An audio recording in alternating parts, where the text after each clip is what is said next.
అందరికీ వందనములు తెలియజేస్తున్నాను. నేటి దేవుని పరిశుద్ధ వాక్యము ధ్యానించుకుందాం.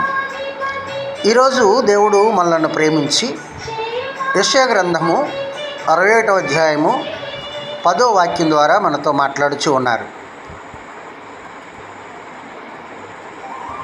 శృంగారమైన పాగా ధరించుకునిన పెండ్లి కుమారుని రీతిగాను, ఆభరణములతో అలంకరించుకుని పెండ్లి కుమార్తె రీతిగాను ఆయన రక్షణ వస్త్రములను నాకు ధరింపజేసి ఉన్నాడు. నీతి అను పైబట్టను నాకు ధరింపజేసి ఉన్నాడు. కాగా యెహోవాను బట్టి మహానందముతో నేను ఆనందించుచున్నాను. నా దేవుని బట్టి నా ఆత్మ ఉల్లసించుచున్నది. ప్రియులారా, ప్రియమైన దేవుని పిల్లలారా, మనం ఎప్పుడైతే ప్రభువును తెలుసుకుని ఆయనను రక్షకునిగా అంగీకరిస్తామో, ఆయన చెంతకు చేరుతామో, అప్పుడు ఆయన తన యొక్క రక్షణ వస్త్రమును మనకు ధరింపజేస్తారు.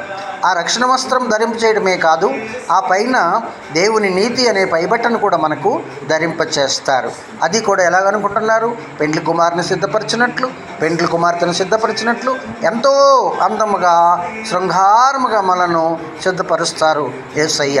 ఆ విధముగా సిద్ధపరిచినటువంటి యేసయ్యను బట్టి మనమెంతో ఆనందించవలసిన వారమై ఉన్నాం.